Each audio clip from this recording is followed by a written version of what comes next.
విరుద్ధ ఆహారాలు తీసుకోవద్దు అని పెద్దలు అంటూ ఉంటారు. ఏంటా విరుద్ధ ఆహారాలు, ఎందుకు తీసుకోరాదు తెలుసుకుందాం నేటి మహర్షి టాక్స్ లో.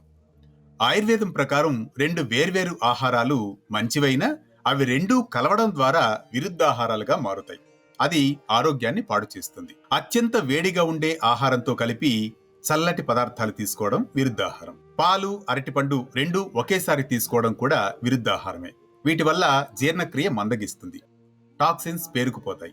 తేనె, వేడి నీరు, పాలు ఇవి కలిపి తీసుకుంటే కూడా విరుద్ధాహారం అవుతుంది.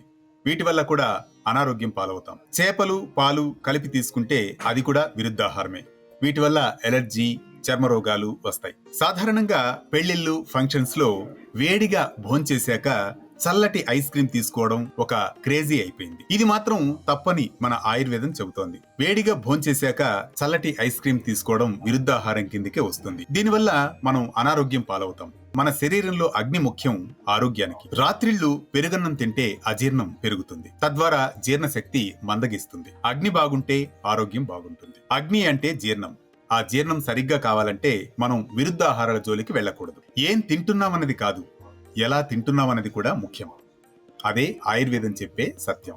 ఆయుర్వేదం అన్నది కేవలం సంప్రదాయమే కాదు, అది ఒక సైన్స్. నిన్నటి మేధస్సు, నేటి ప్రేరణతో కొనసాగే మహర్షి టాక్స్ ను సబ్స్క్రైబ్ చేసుకోవచ్చుగా.